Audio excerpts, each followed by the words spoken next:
gbogbo ibi tẹ́tí lọ́wọ́ àti máa gbọ́ ìkànnì plus 105.5 FM eléyìí tó wà nílé fún Bálàfẹ́lẹ́lẹ̀ nílẹ̀ Ìbàdàn ó yá ta lọ ta ọ̀tá ń jẹ́ òpè ní o gbọ́dọ̀ voice out.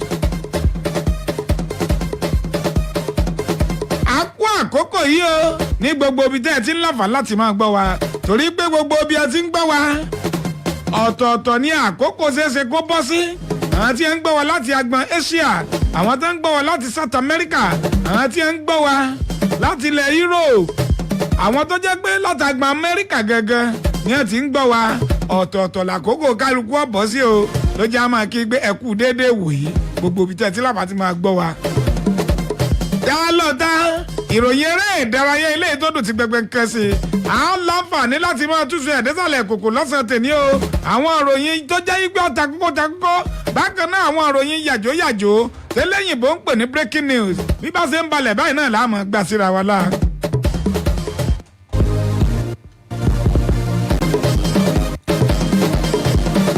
èmi nìkan kọ́ mọ̀ wà nílé ẹgbẹ́ ọlọ́pàá bíi Desmond Tudeji àgbáwo tí ọgbọ́dọ̀ báwo jẹ́ òun ni mí fi dáwọn tí ọmọ jẹ́ kí lọ́wọ́ tí máa gbọ́ dáadáa níbikíbi káàkiri àgbáńlá ayé. tún dí ọlọ́wọ́ olólóòtú ètò ìyàlẹ̀ sọ́gọ́sì ọlọ́wọ́lé àmsá lórúkọ tèmi di tọ́síkà eléyìí tó gallant gangan ó máa dùn gbogbo máa kọ́ sí i lórí àti gbogbo rẹ̀ pápá àtòkè àti àlẹ́ ó yá pack it together. ní pápápá torí àkókò wa lọ́sàn-án tèmi a máa mánéjì ẹ̀ ní ẹ̀jẹ̀ á tètè bẹ̀rẹ̀.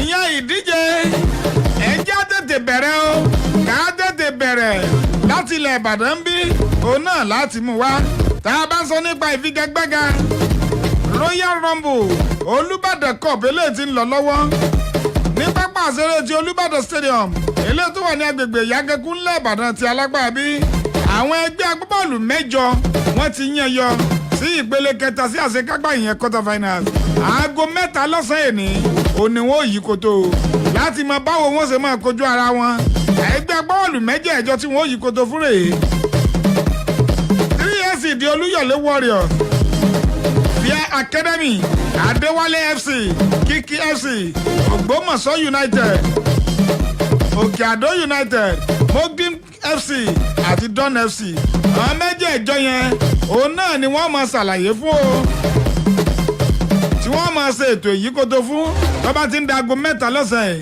pápá àṣẹrẹ Olúbàdàn náà wọ́n ti yíkoto ọ̀hún o ní agbègbè Ìyágẹkú yẹn ńlá Ìbàdàn tí a ó yá láti bẹ̀ yẹn pápápá.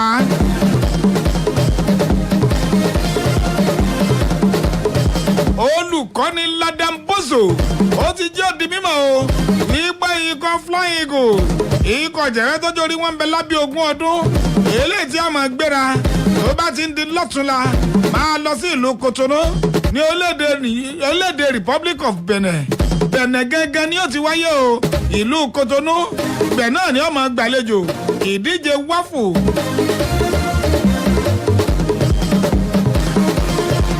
eléyìí tí a fi sọrí qualify series tá a bá sọ nípa AFCON under-20 tó máa wáyé ilẹ̀ adúláwọ̀ gẹ́gẹ́ bájọ CAF ṣe pìyàmọ́ rẹ̀ ẹ wàá rí àjọ wáfù West African Football Union eléyìí táwọn ní àwọn ó ṣètò bíkẹ́ ní àwọn ó ṣètò táwọn fi yan ọmọ oyè méjì eléyìí tí ọlọ́mọ aṣojú agbọn ti West African ìlú Cotonou onídíje ọ̀hún ó ti wáyé ṣùgbọ́n ọjọ́ Sunday ní kan Flying Eagles náà máa kojú orílẹ̀-èdè Ghana Port Novo onífigagbága tí wọ́n ti wáyé nílùú Port Novo ṣẹ̀wárí bí nǹkan ṣe ń lọ olùkọ́ni Ladamboso ó ti jẹ́ òdìmọ̀ yìí pé gbogbo ìgbìyànjú àwọn ní pé káwọn ó tètè balẹ̀ sí orílẹ̀-èdè Republic of Benin láì jẹ́ pé kí àwọn wo bí àkókò bí wẹ́dà àbẹ̀ṣe rí lóòótọ́ ṣeéṣe kọ́ mọ̀ sí yàtọ̀ kan rán dẹ́ndẹ́n ẹ mọ̀ pé àjọmúlẹ̀ tira wa àjọ fẹ̀gbẹ́kẹ̀gbẹ́ ni ó ní ṣùgbọ́n ju gbogbo ẹ̀ lọ èyí jẹ́ ti bàbá tọmọ kọ́mọ̀ làálàá o ìyàtọ̀ ṣeéṣe ọkànlé mọ́pọ̀ ni ìyàtọ̀ ráńpẹ́ díẹ̀ ó ṣeéṣe kọ́ wà ń bẹ̀ o. ó ní dín nìyẹn tó fi wu àwọn káwọn tètè gbé ó ní ṣùgbọ́n tó bá jẹ́ pọ́jọ́ Jímọ̀ yìí náà Friday yìí náà ni àǹfààní yọ ó ní kò sí láburú ṣùgbọ́n àwọn ti gbáradì dáadáa o láì jẹ́ pé nù tíkẹ́ẹ̀tì méjì tí agbọn ti West Africa tí wọ́n máa mú jáde lọ sínú ìdíje AFCON Under-20. Nàìjíríà gbọ́dọ̀ rí ẹyọ kan mú bẹ́ẹ̀ o. Olùkọ́ni Ladan Boso ló ń jẹ́ òdì mímọ̀ bẹ́ẹ̀. Ẹ má gbàgbé wípé ìsọ̀rí eléyìí tí Nàìjà wà, òní Côte d'Ivoire náà wà, òní Ghana náà wà. Bí nǹkan ṣe rí nìyẹn, ó yá pápápá láti bẹ̀ yẹn, ẹ̀jẹ̀ sún ọwọ́ wájú. Àwọn àfigagbága wáyé nínú ìdíje UEFA Champions League lálẹ́ ní. Ó wáyé lánàá èsì rẹ̀, bákan náà tí ó tún wáyé lásàálẹ̀ ní. The street ambassador Abdulkadir Adérọ̀gbà sáré já wa ká lè máa lọ síwájú torí pé àlákòókò tó tó nǹkan lọ́sàn-án tèmi. Àwọn èsì figagbága ilé tó wáyé lánàá ìdíje UEFA Champions League. Ẹgbẹ́ aráàlú Salzburg láti orílẹ̀-èdè Austria ó fi àjẹ Lokomotiv Moscow láti Russia pẹ̀lú àwọn 3-1 Atletico Madrid òun àti Bayern Munich ọ̀mí ayò kọ̀ọ̀kan náà gbá wọlé ara wọn. Bákan náà Inter Milan gbójú fèrèsé gbèrú Borussia Mönchengladbach 3-2 ni. FC Porto òun àti Manchester City 0-0. Olympique Marseille lánàá fi àjẹ Olympiacos pẹ̀lú àwọn 2-1. Midtjylland òun àti Atalanta láti orílẹ̀-èdè Italo ọ̀mí ayò kọ̀ọ̀kan. Liverpool yẹ̀yà Amsterdam láti orílẹ̀-èdè Netherlands pẹ̀lú àwọn 1-0. Bákan náà lánàá ikọ̀ Shakhtar Donetsk yẹ̀yẹ̀ Real Madrid pẹ̀lú àwọn 2-0. Lẹ́nu ó tún tẹ̀sán wájú déédé aago 7:07 làwọn àfigagbága méjèèjì ilé òkọ̀kọ̀ wáyé tiẹ̀. Krasnodar wọn àti Stade Rennais máa búra wọn sókókó etí aṣọ.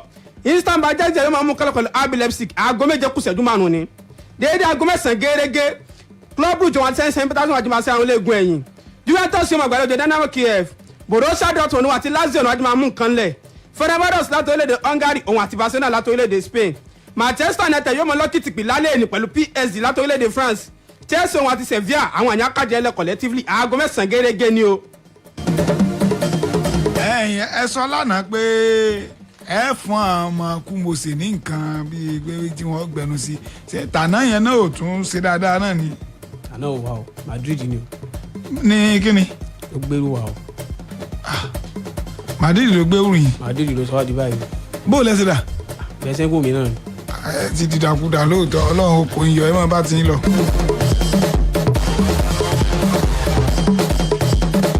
Ọlọ́run ò ní jẹ́ dìdàkudà Madrid lọ sọ yín dà báyìí ẹ wà ń wò pẹ́lúpẹ́lú òbúrú jọ Madrid náà tí wọ́n fún yín lówó àìgbọ́n kẹ̀kẹ́ ẹ kẹsẹ̀nu múrẹ́ náà ni ẹ̀yin náà má dọ́dọ̀ Madrid mọ́ àbọ̀ràn yẹn kú bẹ́ẹ̀ ni ó yá láti bẹ̀ yẹn jàre ẹjẹ́ wọnú ẹ̀sẹ̀ kíkà o wọ́n ti jó di mímọ̀ báyìí wípé ìjà ìfigagbága ìjà ẹsẹ̀ kíkà tó máa wáyé láàrin Anthony Joshua òun àti Kubra Pulev wọ́n ti ní èèyàn 1,000 fans ni ó wà létí pápá Wembley Arena náà ni ó ti wáyé wọ́n ti ajẹ́kọ̀dì mọ̀ pé ẹ̀rí tíkẹ́ẹ̀tì.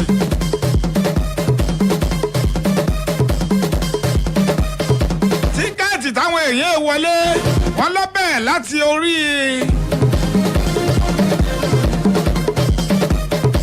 £100 ló ti bẹ̀rẹ̀ o títí di £1,000 lẹ́yìn tó túmọ̀ sí pé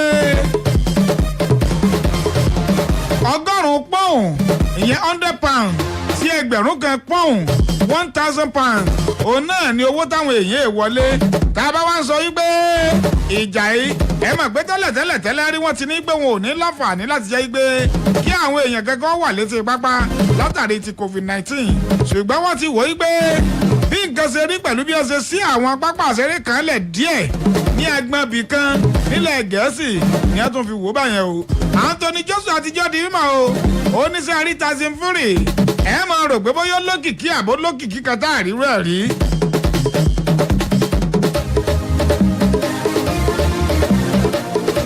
ó ní tí ó bá fẹ́ kọjá yí pé pápá àṣẹrí Wembley ìjà tó fẹ́ jà ní ọdún tí ń bọ̀ yìí tí wọ́n bá fẹ́ kí 90,000 seats yẹn kó kú pátápátá òun nìkan ní Tyson Fury lè bájà o tí èrò lè kú pápá àṣẹrí ọ̀hún tí 90,000 capacity yẹn tó máa kún.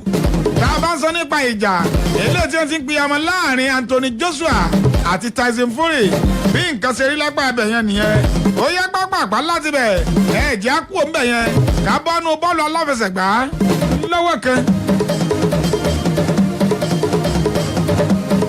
Mikel Arteta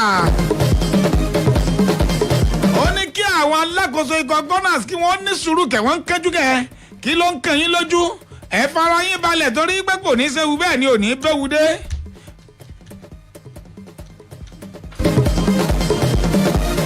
Mikel Arteta lójú ó di mímọ̀ bẹ́ẹ̀ o ó ní pé sẹ́ẹ̀rí gbogbo ẹni tó bá ti jẹ́ pé àpọ̀dọ̀ Pep Guardiola ni ẹ máa fọkàn yín balẹ̀ tí nǹkan bá ti rí bẹ́ẹ̀ yẹn ó ní ẹ fọ̀rọ̀ Pep Guardiola náà ẹ fi sàríkọ́gbọ́n o torí pé ńgbà tó kọ́kọ́ dé City àwọn ará City wọn ọ̀mọ̀ kan lójú o wọ́n farabalẹ̀ dáadáa ni fún díẹ̀ yín ẹ̀yin alákòóso ikọ̀ Gunners ẹ fara búkú balẹ̀ kí la tí ìṣètò ẹ̀ wá ń káyà òkè àgbá ìfigagbága 10 péré adẹ̀ ní odidi àmì 13 ẹ̀ wá ń káyà òkè kí ni ń kóyin láyà òkè fíìmù ṣẹ̀ṣẹ̀ bẹ̀rẹ̀ níkẹ́ nínú ìfigagbága 38 táwọn gbà nù líìgì àwọn ṣẹ̀ṣẹ̀ gbá 10 ó kù 28 ẹ wá ń káyà òkè ẹ ń sọ gbèsè ní relegate bá ẹ má máa sọrú ẹ mọ́ o ẹ fóònù ní àkókò wọ́n bá tiẹ̀ jẹ́ pé sáà yìí gan lẹ tiẹ̀ fóònù délẹ̀ tẹ́rí sáà tí ń bọ̀ ẹ wò ó ẹ ń tí ọ̀rọ̀ ọ̀sán torí pé òun ó ti wá di ẹ̀rù jẹ̀jẹ̀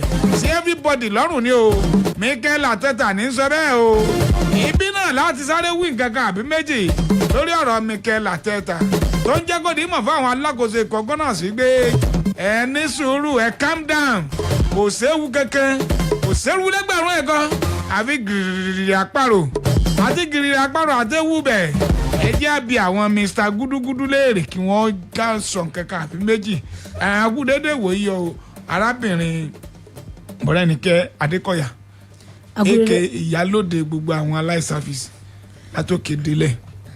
Akúrédè òye àtọkùn akúrédè òye gbogbo ara lé.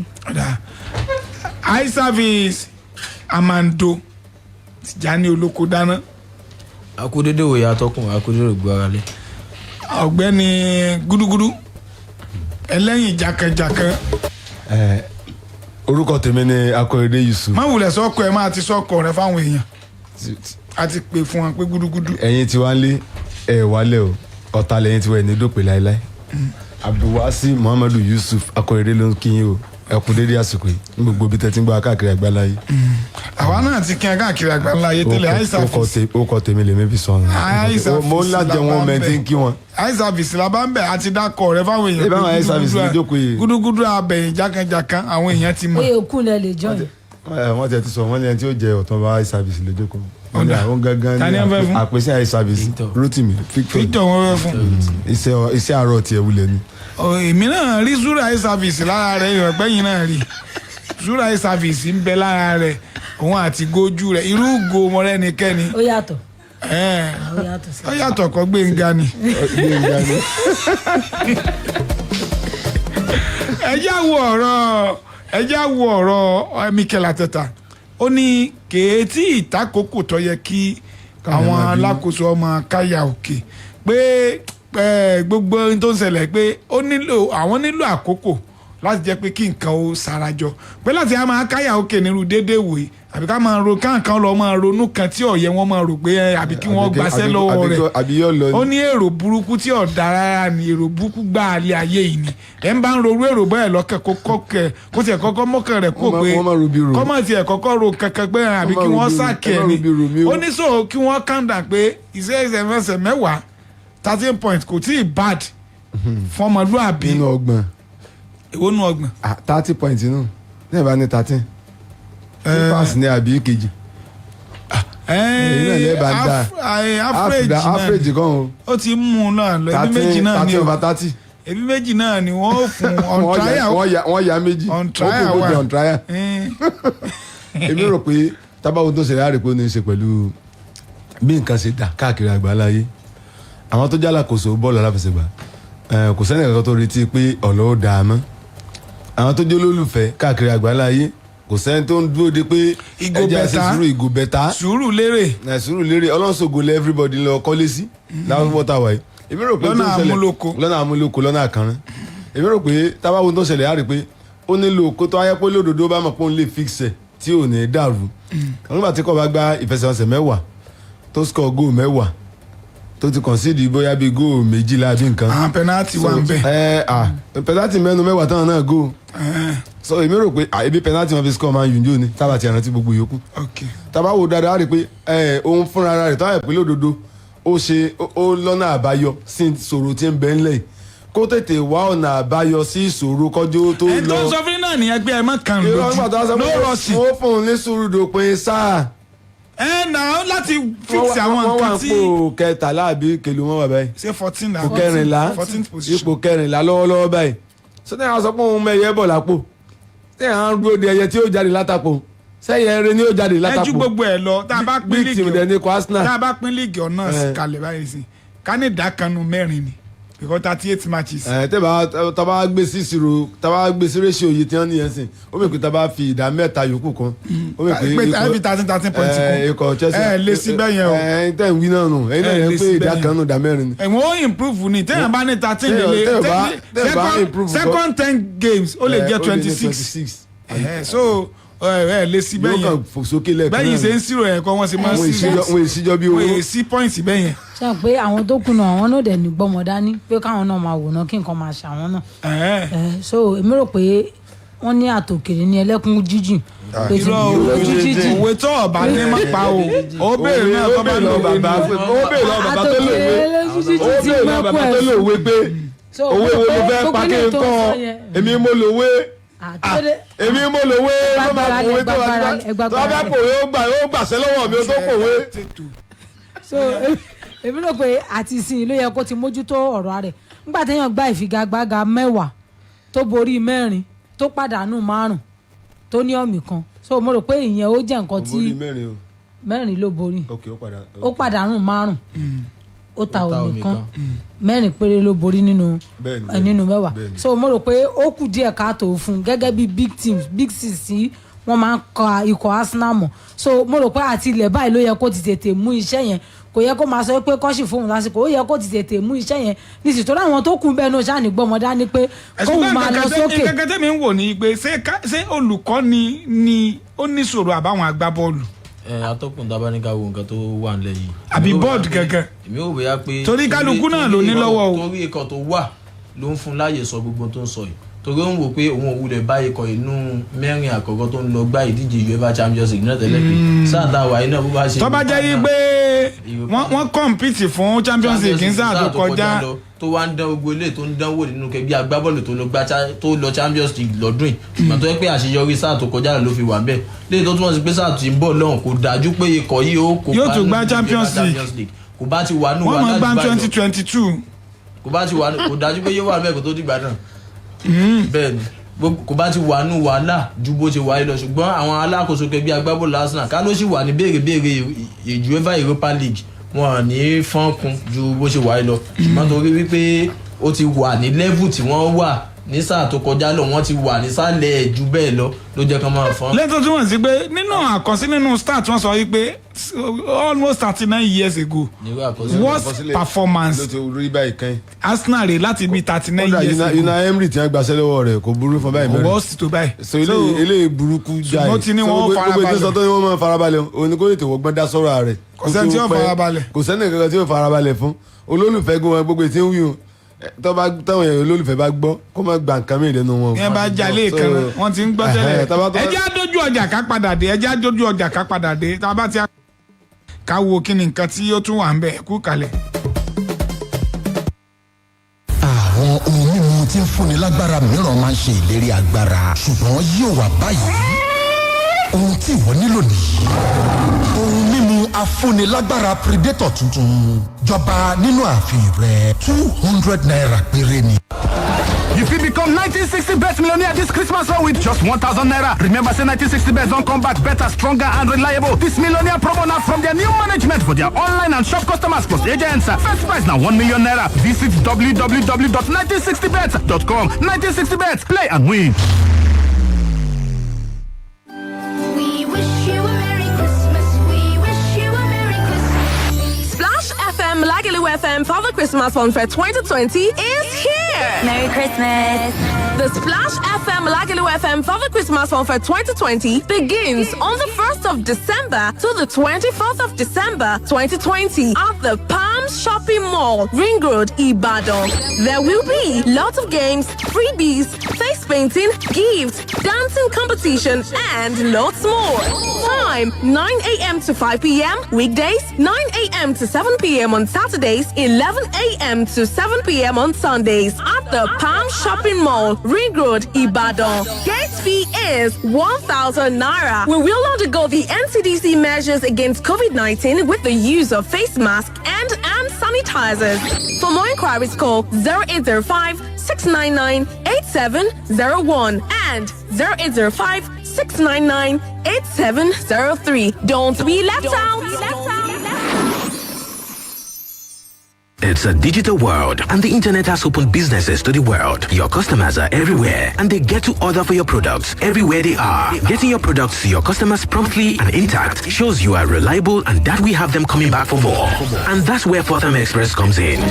Ǹjẹ́ ìwọ jẹ́ olóúnjẹ, food vendor, aláṣọ, fabric trader, àbí ṣe bàtà, báàgì àti àwọn nǹkan ẹ̀bùn ni wọ́n ń tà, shoes, bags and gift items àti èlò oúnjẹ, groceries, àbí o fẹ́ ká bá ẹ kó ẹrù láti ibì kan lọ ibòmíì, pack, pickups and drop-offs. Àti bẹ́ẹ̀ bẹ́ẹ̀ lọ. Let Fortham Express handle your deliveries within Ibadan for as low as 500 naira. So you can pay more attention to being creative. Call us or message us on WhatsApp via 070-123-90366. Again, 070-123-90366. On Instagram and Twitter, we are at FOTHAMXPRESS. Fortham Express. Let's make that delivery for you. Jane, I need to get to Solar Telecoms at Mokola now. I need to get an AC for the office and a TV set for the reception. Should I go to the Mokola or Challenge or Palms Mall? Or which do you think is closer? This should not take more than 30 minutes. No, sir. It shouldn't even take up to 10 minutes. There's a new Solar Electronics store at J. Allen Dugbe, Ibadan. New Solar Telecoms at J. Allen Dugbe. When? How? Where? Yes, sir. The Jagaban of electronics and phones in Ibadan, Solar Telecoms, has landed at J. Allen Ibadan. Step up your game and visit Solar Electronics showroom at number 15 Obafemi Awolowo Way, J. Allen Ibadan today for the best flat screen and curved TV sets, AC units, gen sets, deep freezers, fridge, gas cookers, and lots more at the lowest prices. Thank you for your patronage, sir. This is your special gift. Lovely. There's so much to go around at Solar Electronics showroom at J. Allen. Visit us today and get yours too. Or call 0907-434-9785 or 0701-684-1630 or visit solatonline.ng. Solar Telecoms, the Jagaban of phones and electronics.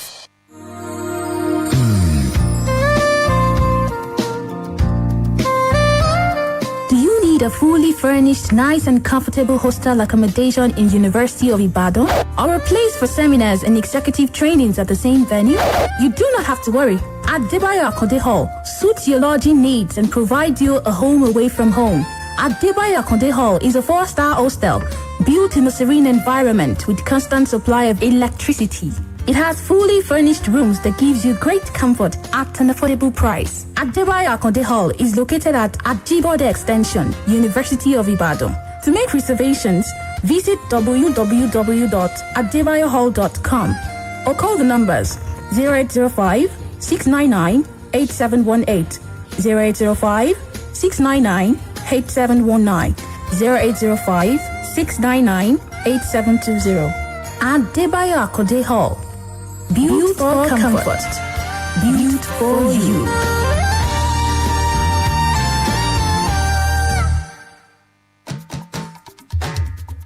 ọ̀rẹ́ wa ìjẹ́ egbògi yóyó bitters ń bá àgọ́ ara rẹ ṣọ̀rẹ́ bí?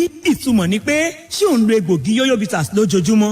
yóyó bitters egbògi tó ń dáàbò bo ara kúrò lọ́wọ́ àrùn àti àìsàn. o lè máa lo yóyó bitters bí oúnjẹ aṣaralóore tàbí kí o máa lò ó bí oògùn gẹ́gẹ́ bí ìmọ̀ràn àwọn dókítà. yóyó bitters egbògi tó ń fọ gẹ̀dẹ̀gẹ̀dẹ̀ ara ni. yóyó bitters ọ̀pọ̀ inú tó kún lákúnjù gbẹlura kára rẹ̀ ó yá gágá. yóyó bitters àmàrà ẹni jí pépé fúnni lókun àti ṣiṣẹ́ akin. ìdí nìyí tó fi gbọ́dọ̀ ní yóyó bitters lárọ̀ọ́wọ́tò rẹ nínú ilé lọ́fíìsì níbikíbi. ó wà lólómi lóní gel àti ní kóró. tètè lọ ilé ìtajà ògùn tó bá súnmọ́. yóyó bitters ọ̀rẹ́ ìmùlẹ̀ tí ò gbọ́dọ̀ wọ́n ni. yóyó bitters kára ó mọ́ tinú tòde.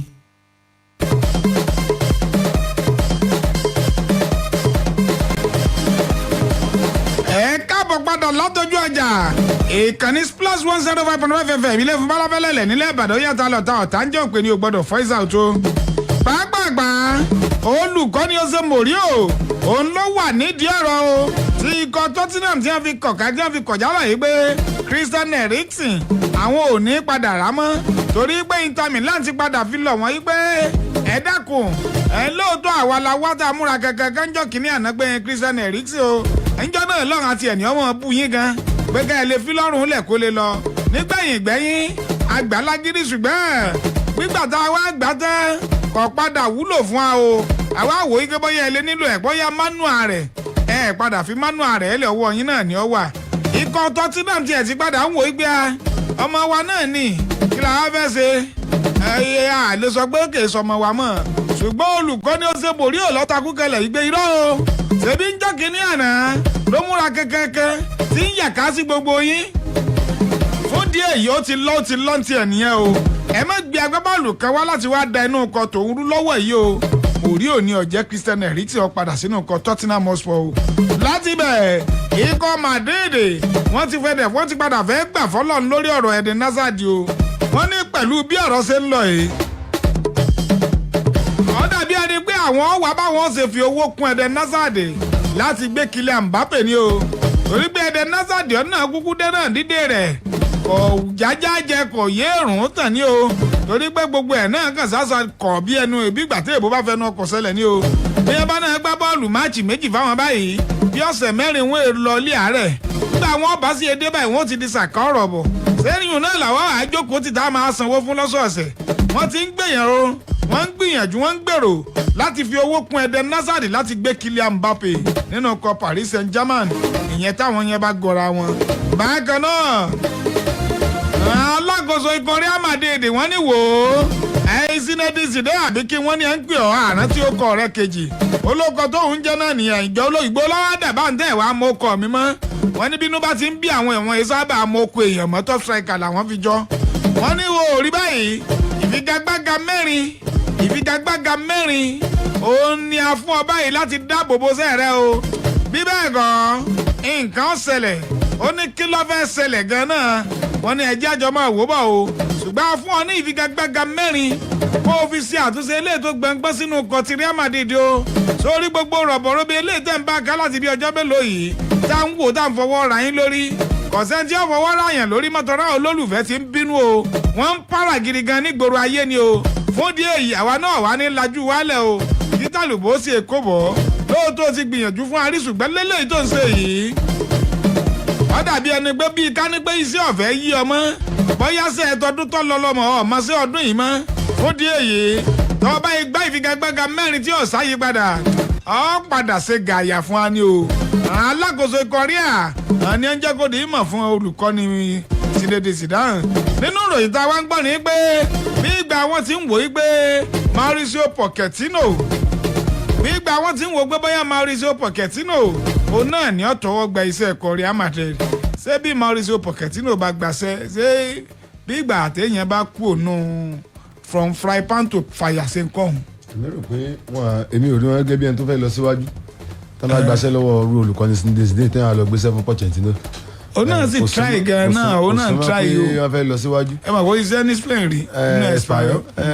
àlefẹ́ Espanyol compare Real a máa ń wo Espanyol tíìmù tó kéré ni tí ambition wọn dẹ̀ kéré táwa wo ẹ bá lọ gbaṣẹ́ Real bí àtàwọn ajókòó lórí àga tó ń gbóná ni hot seat ni èyí mọ bí wọn ṣe ń jókòó bí wọn ṣe ń wọ ọ̀kan bí wọn ṣe ń wo olólùfẹ́ ní wọn wo àwọn agbábọ́ọ̀lù ní wọn wo result bí result bá sì ṣe déédéé olólùfẹ́. òtútù ọmọ amúyàn nù suit. kódà bẹ́ẹ̀ wà ní AC yóò sì máa làágùn ṣèmi rò pé iṣẹ́ tó le ni bọ̀wọ́ bẹ̀rẹ̀ máa wo gbogbo olùkọ́ni ìbá àti ẹ̀jọ́jọ́ kan wọn bá padà gbaṣẹ́ lọ́wọ́ wọn kò sólùkọ́ni tí wọ́n fi ṣe irú wọn lọ tí ó sọ pé wọn ò fẹ́ èmi rò pé àwọn nìkan ronú sọ̀rọ̀ ara wọn táwọn àpá wọn ò tí ì ro olùkọ́ni tó tẹ́ wọn lọ́rùn láti gbà kò sábúrú nìkan promote olùkọ́ni academy kó máa bá sẹ́yìn lọ ná títí tí wọ́n fi rí olùkọ́ni gidi tí ó wà available. tí ó jẹ́ olùkọ́ni tó dúró déédéé. ikọ̀ rí àwọn èsè kọ̀ọ̀kan tẹ́yọ̀ kan lọ máa experiment pé ẹja sáyé lu ilé ìnáwó bóyá yóò dáa a rí pé ńgbà tí sídẹ̀ yìí gan ó gbàṣẹ́ gan interim náà fóun gan oṣù mẹ́fà wọn fóun gan níṣẹ́ báwa parí iṣẹ́ ìdí òpin sáà gbọ̀ngbà tó sáà yóò fi parí ó gba UEFA Champions League náà sì ti wá fún ní àdéhùn ọdún mẹ́ta so èmi rò pé tí wọ́n fẹ́ ṣe bẹ́ẹ̀ náà wọ́n tó lè ṣe bẹ́ẹ̀ fún olùkọ́ni mìíràn tó jẹ́ homegrown ó lè jẹ́ bí Raul Gonzalez ni ó lè jẹ́ lómi ó lè jẹ́ Alonso ká promote wọn wá sí ikọ̀ àkọ́kọ́ tó máa pé olùkọ́ni Zinedine Zidane fẹ́ lọ o táwọn kan máa fẹ́ gbàṣẹ́ lọ́wọ́ ìyẹn ló máa fẹ́ pé wọn ju kankan lọ sáré gbẹ nìkan tó ní pé kò níṣẹ́ lọ́wọ́ ifo táwọn fẹ́ gbẹ tí ò níṣẹ́ lọ́wọ́ lọ́wọ́ ìmẹ́wẹ̀ wá sì prefer Massimiliano Allegri.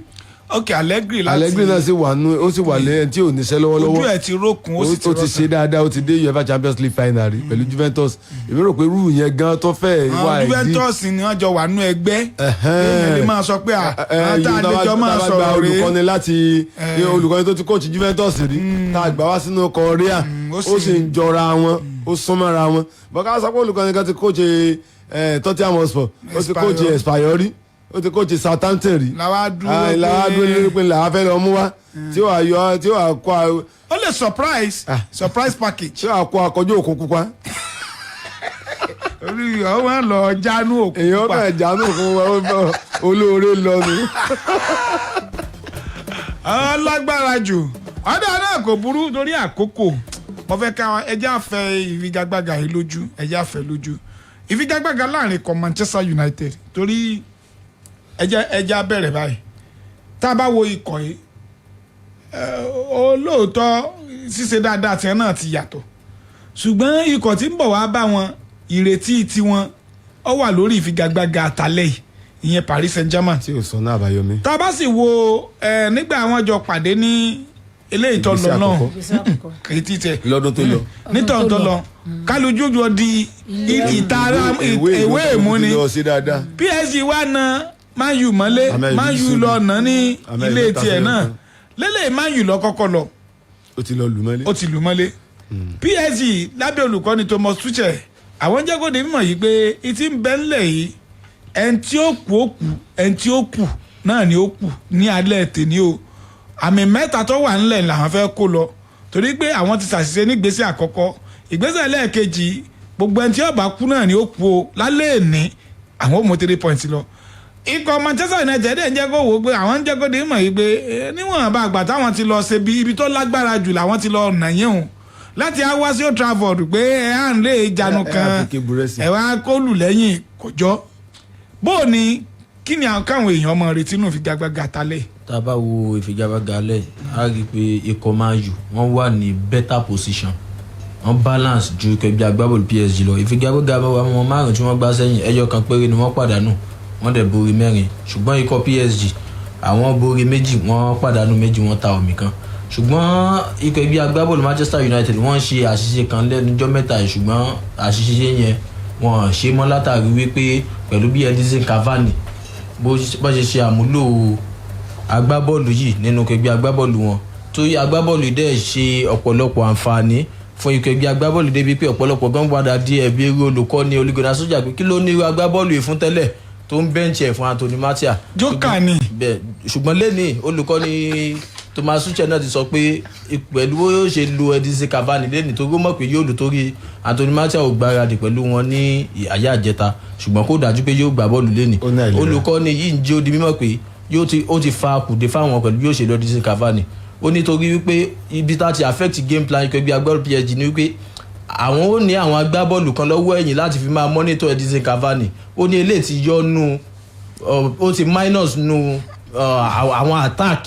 nínú ọ̀rọ̀ rẹ̀ ó sọ pé kí nínú ọ̀rọ̀ Thomas Tuchel ó ní pé kí àwọn agbábọ́ọ̀lù òun kí wọ́n monitor Marcus Rashford àti Edinson Cavani onítàn bá ti lè kéjì àwọn méjèèjì kò sí nǹkan fún Man U. tó bá dẹ̀ sí mú kí ẹgbẹ́ agbábọ́ọ̀lù kan máa ní káwọn agbábọ́ọ̀lù lọ́wọ́ ẹ̀yìn kan focus agbábọ́ọ̀lù lọ́wọ́ wájú ẹgbẹ́ agbábọ́ọ̀lù míì àwọn yẹn ti kú ò. ó ti gbàgbé Bruno Fernandes ni.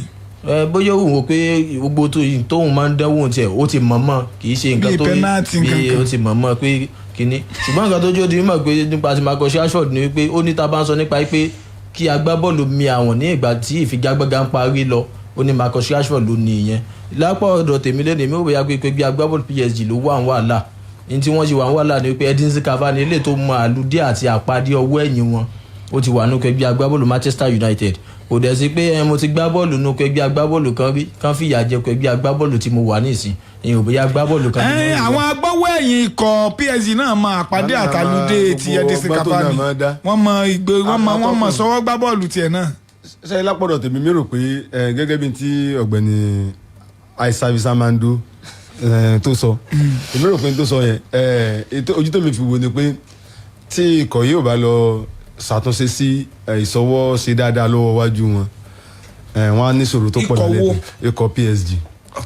ìdí ni pé tá bá wò dáadáa sáà tó kọjá ní Kylian Mbappé ti mi àwọn kan ní UEFA Champions League bẹ́ẹ̀ ní second round ní sáà tó kọjá ló ti mi àwọn kan. ọ̀n pọn mi lẹ́ẹ̀dùn gbẹ̀mí. tá bá wò dáadáa á dẹ̀ rí pé ó wà lára èèyàn tí gbogbo èèyàn fọkàn sí pé ó yẹ kó máa gbé ikọ̀ yìí lọ́wọ́lọ́wọ́ báyìí ó dẹ̀ ń ṣe dáadáa nínú líìgì ó mi àwọn ní líìgì bọ̀ ní sáà táwa ẹgẹ kò tẹ̀ tí mi àwọn kankan ní UEFA Champions League. ọ̀pọ̀ mi lẹ́ẹ̀dùn gbẹ̀ni. irú Neymar Junior nìkan ò lè dárú ẹrù tán fẹ́ rù lálẹ́ Angel Di Maria rè ọjọ́ tí ń dalẹ́ lọ sọ agbárò tó mọ́ bíi ti John. gbogbo nǹkan àmúṣagbára ló ti jóná mọ́lẹ̀. so èmi rò pé gbogbo tó ń ṣẹlẹ̀ yìí wọ́n ní akùdé tó pọ̀ táwọn wo ìfẹsẹ̀wọnsẹ̀ tí wọ́n gbá kẹ́yìn agídí ni wọ́n fi borí ikọ̀ RB Leipzig kódà ìfẹsẹ̀wọnsẹ̀ tí wọ́n gbá yẹn nígbà tí RB Leipzig gbá ní possession tó ń lọ bí 63%. èmi lolùkọ́ ni wọ́n fi fẹ́ wọ̀ ọmọ òǹròyìn lọ́wọ́ tó fẹ́ máa jà. wọ́n ṣe dáadáa rárá. wọ́n sọ pé ẹ̀gbá bọ́ọ̀lù dáadáa kan win ó ní 3 points ló ṣe kókó. wọ́n kàn win ni bọ̀ bí ó ṣe máa rí náà ní the pé wọ́n mọ̀ pé any slip up ń jọ yẹn gbogbo ìtọ́sí ẹ̀sẹ̀ ń sọ̀rọ̀ lórí wọn àti ọ̀rọ̀ ó ti parí. èkó ó ti tán èmi rò pé lónìí àwọn náà wà nínú yílà ìlú torí pé ikọ̀ Man U nílò ọ̀mì. just draw. tí wọ́n ti rí draw wọ́n ti bọ́ sí ìpele tó kàn wọ́n dẹ̀ tún wá ń lé lẹ́nì so èmi rò pé níbi tí PSG bá ti ń sáfù kó máa ṣe àṣìṣe ó súnmọ́ káṣìṣe ó tó pọ̀ lẹ́nì so èmi ò rò pé nǹkan kan lè ti Nazareth PSG jáde ní ènì nítorí ó lè bẹ́sì sọ̀tàn lè fẹ́ nílò yìí náà ni bóyá kí wọ́n ta omi èmi rò pé táwọn bí tán lè máa bẹ́ lọ́n fún ni pé bóyá kí Istanbul Basaksehir kó bá wọn ná ikọ̀ RB Leipzig lẹ́nì kí nǹkan ó fi lè tí ó fẹ́ rọrùn tí ó fẹ́ lè rí bẹ́ẹ̀ torí pé Turkey ni àwọn yẹn náà ń lọ lẹ́nì so táwọn yẹn bá lè ṣèrànlọ́wọ́ fún wọn tàbí yẹ kí wọ́n ti bá wọn mú RB Leipzig lẹ̀ ó wá súnmọ́ pé kó jẹ́ pé last day ni wọ́n tó mọ ibi tí ọ̀rọ̀ wọn ń lọ bóyá wọn àmọ́ bẹ́ẹ̀ máa yù ní pé ẹjọ́ ẹ má jẹun ara ibi ọ̀nà yìí ní Germany o ọwọ́ yín kádàrá wá wá o ẹ bá a tó ṣe o bọ̀ máa yù náà rẹ gbọ́dọ̀ sọ̀rọ̀ àwọn lẹ́nì torí pé ẹni tó tán náà wá fi lè pàdánù lẹ́nì ilé RB Leipzig tí wọ́n ń lọ kìí ṣe ibi tó rọrùn lórílẹ̀‐èdè Germany kìí ṣe ibi tó rọrùn. gbogbo ẹgbẹ́ ọ̀lù kò sí ẹni tí Germany máa rọrùn fún. bó ṣe rí nù bó ṣe wà. bí anybody. bó ṣe rí nù bó ṣe wà yẹn alẹ́ yìí ni kádàrá tiwọn náà wà lọ́wọ́ wọn tán gbọ́dọ̀ ṣàmúlò rẹ̀ kán yanjú ẹ̀ kí n ti ń rọ̀ tán lẹ̀ kán mọ̀ pé àwọn ti bọ́ sí pele tó kàn bóyá pò kejì wọn wá ṣe ni o bí pa àkọ́kọ́ ni o ìyẹn ò ní wọ́n máa dúró dé bọ́tà wa ti lè rí nǹkan wá lálẹ́ tèmi. máyù nǹkan kan bẹ tí wọ́n ń ṣe bí ọjọ́ mélòó bíi kí wọ́n kọ́ wọ́n máa aláwọ̀ tí nǹkan kọ́kọ́ máa mi àwọn ṣáájú wọn bí wọ́n bá ṣe bẹ́ẹ̀ pẹ̀lú PSG sí òní yọlẹ̀. ayúwọ tó bá ṣe irú nǹkan bẹ́ẹ̀ yẹn nǹkan tèmi kọ́ mọ̀ ní pé ṣáà pé máyù jẹ́ ikọ̀ kan tó yẹ pé tó bá ti ní í ṣe pẹ̀lú big team wọ́n máa ń fi gbogbo ara ṣiṣẹ́ tó yẹ pé wọ́n dẹ̀ máa ń gbìyànjú láti jẹ́ pé wọ́n borí tó bá ti jẹ́ big team tó yẹ pé determination wọn ó máa ń high gan so mo rí bígbà yẹn pé PSG tí wọn ò bá ṣọ́ra ó ṣeé ṣe kó máa mú kankan kúrò ń bẹ rárá. kí wàá ní ká máa retí ní alẹ́ ìní lọ́dọ̀ yín. máa yọ aborí. Amando. PSG aborí àbí kò ta omi. Gúdúgúdú. Abdulwasi Muhammadu Yusuf Akorede lórúkọ tèmi èèyàn mọ gúdúgúdú mi ẹ bá ṣe àmúláǹfààní ẹ ni. àwọn èèyàn kò yẹn jẹ mọ́ gbogbo àwọn èèyàn kò yẹn jẹ mọ́. àmúláǹfààní ò ṣe kọ́nu tíkẹ́ẹ̀tì. ètèmi kọ lọ́dọ̀ tèmi nu bọ́lá ọkàn tó bá wọ̀ nu tíkẹ́ẹ̀tì rẹ.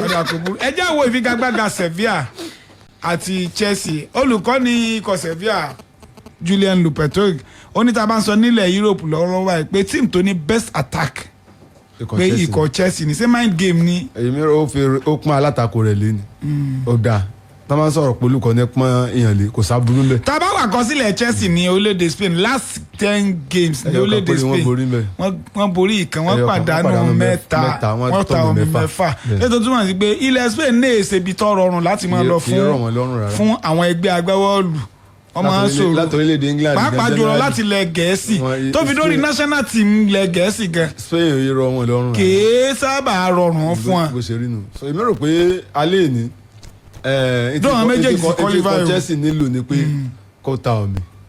ni ó fi dúró ní ẹni omi tí ìbá rẹ̀ kó ta. ìyẹn ní èèwà ló lọ́wọ́ rẹ̀ ìbá àtòdòdó ìbá àtẹyọ kọ̀ọ̀kan ìbá àtà mẹ́fà omi.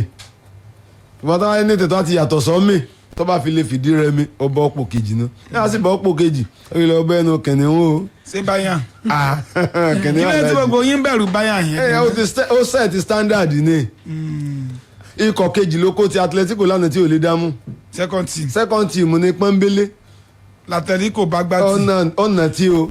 irú àwọn tíìmù báyìí làwọn olólùfẹ́ kọ Chelsea máa ń béèrè pé Bayern Munich jìnnà fún wa wọ́n sọ pé kìíní. wọ́n máa sọ bẹ́ẹ̀. wọ́n máa wí bẹ́ẹ̀ torí pé sẹ́rí ẹni tó ń wí bẹ́ẹ̀ nínú olólùfẹ́ òye ni òye tó kò sí ẹ má fẹ́ gbafẹ́ yóò pàdé alágbára lódodo bọ́ tẹ́yẹ̀ bá progress síwájú ẹ wo nǹkan tí ikọ̀ England ṣe ní ìdíje fẹ̀yà àgbáyé tó lọ wọ́n máa ṣe pò kejì láti avoid route tó le wọ́n dẹ̀ padà bára wọn ní semi final lọ́nà tí wọ́n tọ̀. lẹ́tọ́ tún wà pé káde wọn wà fún káde wọn bá avoid tán ti já ní second round. bóyá hands of sixteen wọn ti bẹ̀rẹ̀. náà já round of 16 sówó tí ó wọlé ní semi final sí yóò wọlé èmi rò pé téèyàn ti fẹ́ pàdé alátakò tó le kéèyàn lọ pàdé ẹ̀ semi final sókè ó gbà àwọn tó bá já kẹ́ gbéyàn téèyàn jọ le téèyàn náà gbéyàn jọ sí kan rìn kíkọ Barcelona confidence yóò ti wà kó tó dìgbà yẹn yóò jọ gbéná léra wọn anything tẹ́ lè ṣẹlẹ̀ even Chelsea lè na Bayern Munich Bayern Munich lè na Chelsea kò sí kí sípà sọpẹ́ kò lè na nìkan bọ̀ èyí ò kí ń bẹ lọ́n wàhálà níbẹ̀rẹ̀ pẹpẹ bẹ́ẹ̀ bá jẹ́ olólùfẹ́ lọ́mọdé àrí wàhálà bẹ́ẹ̀ bá fi wàhálà bẹ̀ wàhálà yẹn ló kó bá rọ Atletico Madrid ní bóyá 2014 ẹ bá rí rúùtù tó tọ̀ tó fi dé àṣekágbá wàhálà ni wọ́n ti sọ́dà bọ̀ kó tó dé àṣekágbá ikọ̀ Madrid rèé ń pàdé àwọn Wolfsburg àwọn Man City àwọn tí Man City ò sì lówúra ńgbà yẹn àwọn kéékèèké ló pàdé tó fi dé àṣekágbá ó dé àṣekágbá ó lọ na ara abilẹ́mẹ̀ ayò mẹ́rin sẹ́yọ kan ó ti ṣe gbogbo wàhálà ó ti rẹ̀ ẹ́. nígbà tí o gba first half náà second half báyìí. gbogbo nǹkan àmúṣagbára ti jóná mọ́lé. gbogbo nǹkan àmúṣagbára ló ti jóná tán yányán ọ̀dà kò burú ẹ wo ọjọ́ ti lọ ẹ má bínú lọ́sàn-án tẹ́ni ṣùgbọ́n kí ni ká máa retí Chelsea Sevilla kọ̀sámúlò àǹfààní. ọmọ èlé mi ń retí o ọmọ kí Chelsea lè ṣe ìyálóde Chelsea ò borí high service Sevilla mo tẹ̀lé Sevilla lè tẹ̀lé tí Chelsea ò borí ó ti ọ̀nà sí àwọn Chelsea fanilẹ̀ kò burú ibi láti sẹ́wọ́lẹ̀ lọ́sàn-án tẹ̀lé ẹ má bínú ètò lọ́wọ́ ní ètò aago 12 lọ́sàn-án ọ̀dà lápàdé 0098293737 nọ́mbà tẹ̀lé sí fún ìkéde àti ìpolówó ọjà ní Ọláwálé Hamzat lórúkọ tẹ̀mí ètò tọ́sàkẹ́lẹ́ ètò gallant gangan askalavi oya give them. àwa ti ní Splash FM la wa fẹ́ máa gbọ́ Splash FM owó wa fẹ́ máa gbọ́. Splash 105.5 FM, the integrity station. Here